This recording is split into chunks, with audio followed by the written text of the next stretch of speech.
Hi everybody, welcome back to Pure Backgammon. We've got another unboxing video for you today. Before we get into that, as always, please do like, subscribe, comment below, follow us, check us out on Instagram at Pure Backgammon, and enjoy. Enjoy this video. I hope you do. I don't know where to begin. This unboxing has the potential to end a story, to maybe begin a new story. Really isn't every unboxing kind of like that, but this one in particular, I think it closes some doors, which I think is a good thing. I've been spiraling into this world of backgammon collecting, into the world of backgammon, into the world of antiques and estate sales and auctions and flea markets, and really, sort of culture writ large, as I chase these things that I think will satisfy me. And the truth is that I've spent so much time collecting, I've barely been playing backgammon, and that really is pure backgammon.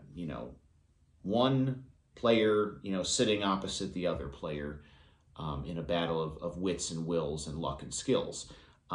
Which is a fantastic bit of wordplay I just came up with right now off the top of my head. But, of course, the third character in that equation is the board, right? And we all want to have a good board. And this one, without further ado, this one has the potential to be, kind of an all-timer. It's large. It's large. And you will notice, eagle-eyed observers of my 100 plus subscribers may by now observe a trend in these videos. I almost always have two tools of the trade with me: my trusty pocket knife and my tape measure, of course. Every once in a while I bust out the flashlight, and that should be a hint as to what I anticipate being in here, what should be in here. Which leads me to the mandate for 2026, which contradictorily may be ending, or may be called off, or may be satisfied once this unboxing finally completes and occurs. The mandate this year, I'm calling it the alphabet mandate: A, B, C, D, E. Aries of Beverly Hills, Bakelite, Chris Lloyd, doublers, etc. I want to pursue certain specific brands and certain specific accessories. I counted my keeper collection of boards yesterday, and we're beyond 40. This is 40 boards I'm keeping. That does not account for the 15 to 20 boards I'm trying to rehome as well. So I've got enough boards, man. And the truth is, I've got Aries of Beverly Hills. I've got Chris Lloyd. I've got Bakelite sets. I've got some awesome doublers. You've seen me unbox them here. But that's what I'm looking out for. Really sort of superlative, outstanding, fantastic condition, vintage vibes. We're always after the vintage vibes here. And this set does scratch a few of those itches, although maybe not in the way you may think or I may think. Okay. All right. It's a big boy. And just glancing through this sheen, this rather noisy sheen of bubble wrap, I may think this is a Chris Lloyd. But is it? Is it a Chris Lloyd? That remains to be seen. In fact, I have a half-decent hunch that it's not. But anyway, let's find out together. Big box, plenty of brown paper in there, bubble wrap, nobody hates that. Oh, yeah. Here's the actual cost invoice. I won this at auction. Wasn't exactly cheap. I mean, probably in the top 10 of most expensive, standalone purchases I've ever made. Over $100, I'm willing to admit. way under 200 though. And what we have here for that is, oh yeah. What is that? Something's dangling out of the corner there. A very, very, very good condition, big boy, tournament size. Now again, first glance, I'd say this is a crystalloid, no doubt. The handle's missing, these latches are crystalloid. There's no exterior branding, and what I'm learning is a lot of these sets that were made, even a brand like Crystalloid that's American made and kind of, to a degree, dare I say, small time or family owned, or was kind of doing things by hand back in the day. They still sort of mimicked each other in design and detail and that sort of thing. And I also, I think, now I'm trying to remember the auction listing, I think this was declared a different brand that was not Crystalloid. I don't know why I keep hiding it from you. It's possible this is a Dreukinian, which is another pretty well-respected cork and wood set company that was running out of Michigan, the United States, back in the day. God, it's never better than that, is it? Ooh, dude, I love a good snap on the latch. You know it, I know it. Just got to say it out loud sometimes. Okay, I got this thing for a reason. I hope this pans out the way I wanted it to.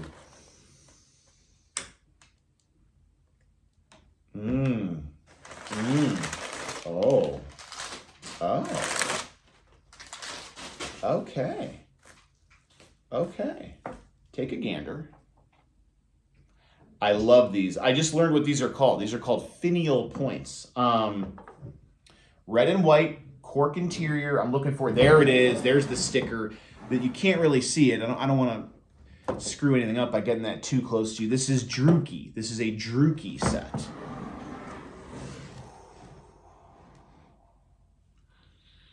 So far, I don't dislike it. Okay, old school. Come on, get out of there. Old school leather cups. Again, very reminiscent of old school Crystalloid. Here you go. Here's some dice jammed in here. I think I get dice in a doubler with this set. There you go. Couple Bakelites. Couple Catalan Bakelites. Oh, yeah. Okay. Fantastic dice. Really clean. Old school Bakelite, old school Catalan. Oh. And look at this doubler. A little bit of wear there on the 8, but everybody else is really bringing it with authority. Yeah, great little doubler. Small. What is this? 5/8 of an inch probably, something like that. Original dice, though. Nobody hates that. What's in the other dice cup? More. There's more in here. There's something stuffed in this dice cup. Oh, it's the first of a few. You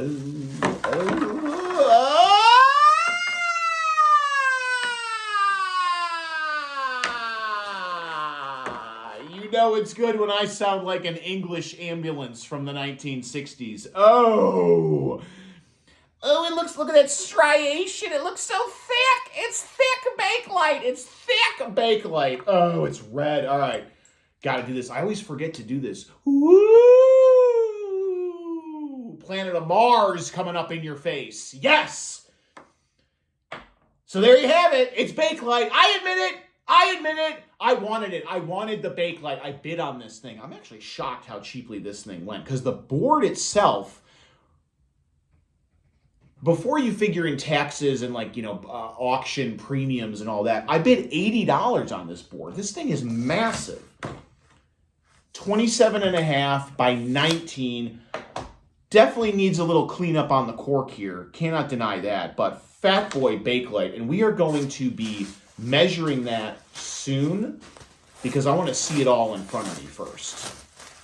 Because that measurement, how big this Bakelite is, affects other people. Ooh. Oh. Did you see that? Okay. All right. Everybody calm down. Fat boy, yellow and red. Fat boy, yellow and red. looks like the surface of the sun. Oh yeah, that's good looking Bakelite. So red and yellow is the sort of most common and least desirable Bakelite combination. I'm learning. I don't want to get too into it, as far as the market and the buyers and that sort of thing. 5, 10, 15, love that. Oh my gosh, yo. Anyway, I don't think I ever told you. $80 was my winning bid on this set. Then, with fees and whatnot, it was $92. And then shipping was, I took a little hit with shipping. It was almost $40. But look what they did. Look how they packed this thing.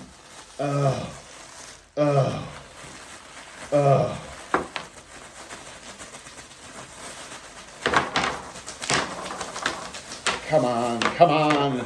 They packed it too well. It's ruining my experience. There it is, there it is, there it is. All right, this is 10 more pieces, right? 5, 10, 15. Okay. Yo, dude, yo.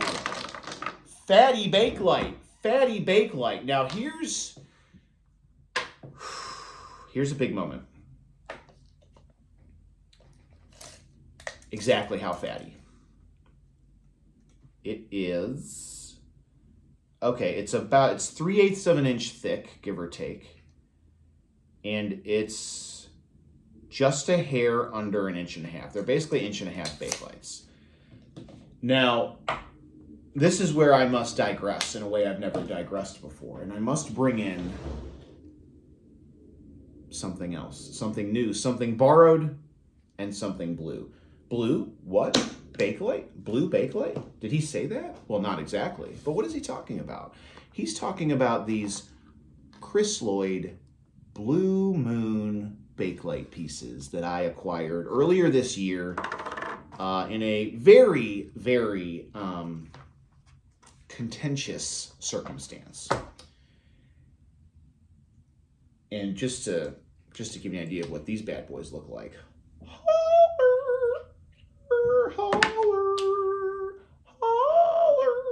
They're Blue Moon. They're Blue Moon. These are very sought after.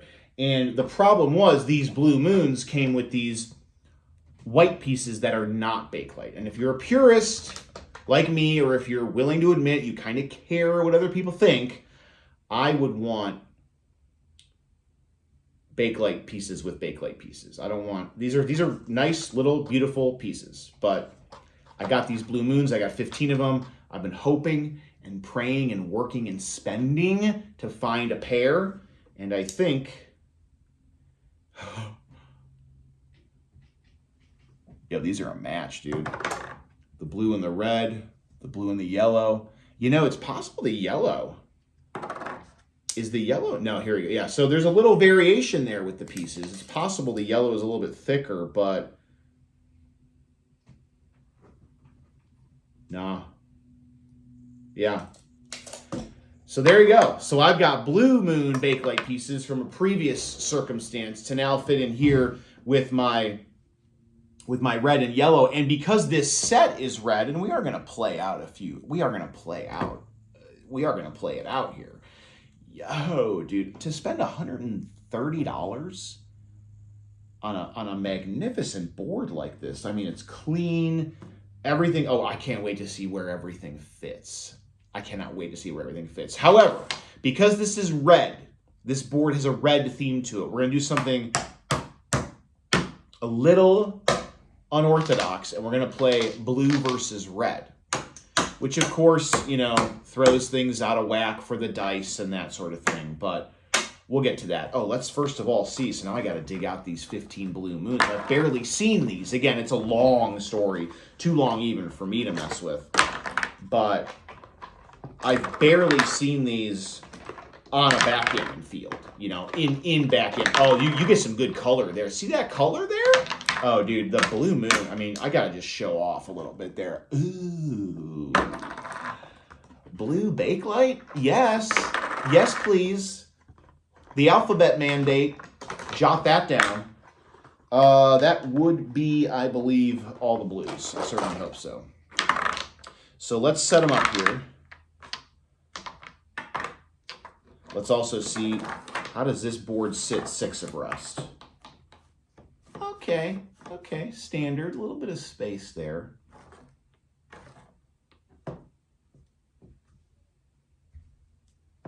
Okay. And then we got the blue guys over there in the corner.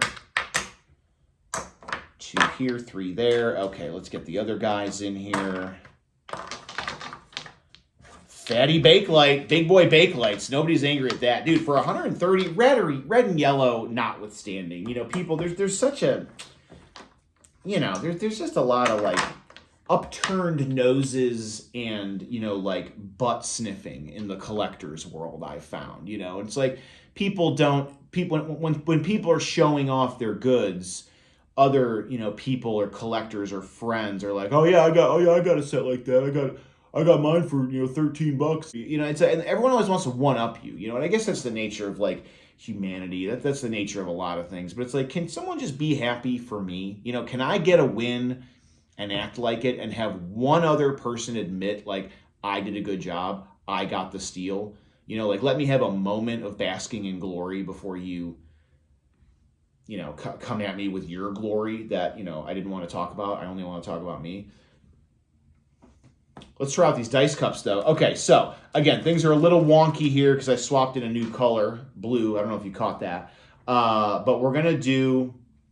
Oh, you can barely see what's going on here with the gameplay. I don't care. So red will be for red, and these Bakelite, these pristine Bakelite, you know, cream dice will represent blue this time. And I got to tell you, because of the condition of the board, the condition of the pieces, the condition of the accessories, the dice, the doubler, the cups, etc., I could keep this as a yellow and red set, maybe, and just continue to stash these blue pieces, you know, for another rainy day some other time. Maybe. Opening roll, it's 4-1 for red. Let's have some fun with it. Slot that 9, split the back pieces. How does blue answer? Blue. Can you believe that? Now, here's the question. Did they ever have Catalan or Bakelite blue dice? I do not believe they do. I have seen a doubler that was made from this blue Bakelite, but I don't know. 6-4. Ooh, got a hit there. Yeah, hit and cover. Why not? Ooh. Love a good bar. I've been focusing on that lately. How does the bar play? Because every once in a while you get a weird one where it's kind of like uneven and pieces are sliding off, or it's hard to have multiple pieces up there on the bar. 6-1 for red. Okay, so you're in, but now you're kind of,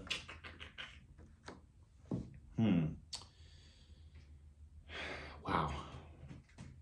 I don't think you can give him that many shots. I think you got to split and run, come out here. Maybe not. All right, second roll for blue. Yo, this set is sick. It's double ones. That's really great for blue. So, ooh, double hit?